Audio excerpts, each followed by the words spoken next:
Bonjour Sosten, Oui, bonjour Juan, bonjour aux auditeurs de RFI. et merci de nous accueillir à Abidjan, en Côte d'Ivoire. Nous vous écoutons. Evgeny Prigojine a reconnu dans un communiqué avoir fondé le groupe paramilitaire Wagner, ce Mhm. qu'il avait toujours nié jusqu'ici. Comment expliquer cet aveu? Ah, c'est vrai. Comment expliquer cet aveu? En tout cas, il l'a reconnu, il l'a avoué. Sur les réseaux sociaux, dans un communiqué, il a affirmé avoir créé en 2014 le groupe Wagner. Kevin Limonier, bonjour. Bonjour. Vous êtes maître de conférence à l'Institut français de géopolitique à l'université Paris 8. Bon, soyons clairs, Yevgeny Prigojine n'a fait que dévoiler finalement un secret de Polichinelle. Ce qui surprend, c'est sortir de l'ombre maintenant. Il a toujours été très discret concernant cette société de mercenaires, Wagner.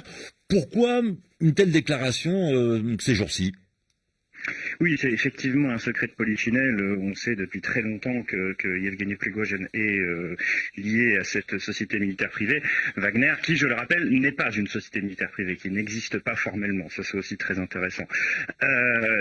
Aujourd'hui, si Prigojine a décidé de publiciser Wagner, c'est notamment dans le cadre de ce qui est en train de se passer en Ukraine. Vous savez que les Russes sont confrontés à des pertes militaires majeures et que faire la publicité de Wagner en s'appuyant sur l'image charismatique de son chef, c'est une manière aussi de pouvoir engranger des nouvelles recrues sur un front sur lequel les Russes, comme je disais, sont en difficulté. Et d'ailleurs, hier, le groupe Wagner, qui n'est pas un groupe, mais enfin bon, qui est plutôt une myriade de plein d'organisations, a annoncé qu'il n'enverrait plus personne en Afrique et que toutes les nouvelles recrues seraient redirigées sur le front ukrainien, preuve que la situation est extrêmement préoccupante. Et pour corroborer vos propos, Kevin Limonier, on a vu récemment, c'était à la mi-septembre, une vidéo sur laquelle il apparaît aux côtés de prisonniers russes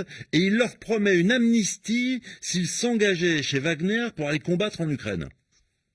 Oui, tout à fait. Cette vidéo a fait grand bruit. Elle a fait le tour de l'internet russophone et même au-delà parce que la mise en scène est tout à fait surprenante. Vous avez un personnage qui nie depuis des années avoir le moindre rapport formel avec le Kremlin, qui va dans une prison russe. Déjà, on se demande qui lui a ouvert la porte et qui dit vous serez amnistié si vous venez combattre avec moi. Or, l'amnistie peut être déclarée par le président de la fédération et par d'autres autorités, mais lui, il n'en a absolument pas le pouvoir. Ouais. Donc, je dirais que là, on est dans une campagne de marketing qui consiste à convaincre un certain nombre de personnes de partir en Ukraine. Alors justement, vous parliez du Kremlin en substance. Sosten, vous avez une question, une deuxième question. Oui, eu égard des affirmations, sachant que c'est un proche du Kremlin, est-ce que cela confirme l'existence des rapports entre les pouvoirs russes et le groupe paramilitaire? Le fait de reconnaître qu'il soit le fondateur de Wagner, c'est ça, Sosten? Alors, Kevin Limonier, quels sont ses liens avec Vladimir Poutine, pour poser clairement la question?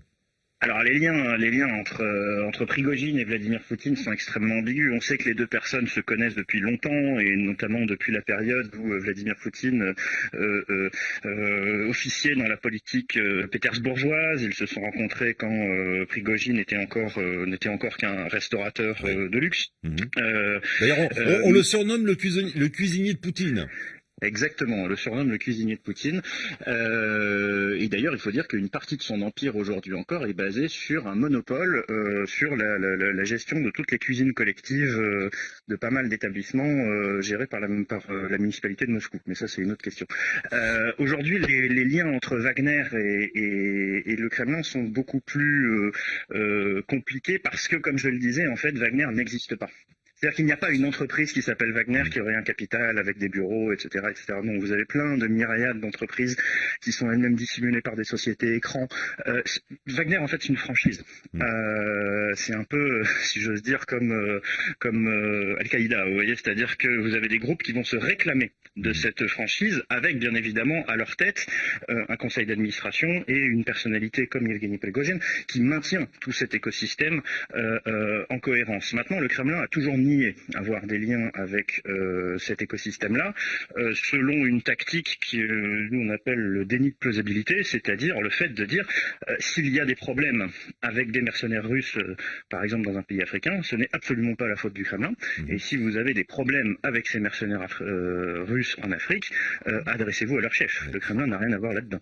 Donc ça permet... Vous parlez, Kevin Limonier, je regarde la pendule passer, c'est très intéressant, mais vous parlez des mercenaires, mais Wagner, ce ne sont pas que des mercenaires, ce sont aussi des sociétés qui, sur les réseaux sociaux, produisent des commentaires, alimentent les positions pro-Kremlin et pour dire clairement les choses, descendent les prises de position des Occidentaux. Tout à fait. Wagner n'est qu'une petite partie de ce qu'on appelle la galaxie Prigogine, qui est une galaxie d'entités, de dizaines, voire même peut-être même de centaines d'entités, réparties selon 3 piliers. Premier pilier, donc, c'est celui de la sécurité militaire privée, mercenariat, fournir également de la sécurité personnelle, de la garde prétorienne, si j'ose dire, à certains régimes instables. Ça, c'est le premier pilier. Deuxième pilier, c'est celui, effectivement, des opérations d'influence informationnelle, c'est-à-dire sur les réseaux sociaux, entretenir des fermes de trolls, ce genre de choses. Et le troisième en 10 secondes? Et le troisième, c'est l'exploitation de matières premières dans les pays africains, et c'est ce pilier-là qui permet de financer le reste.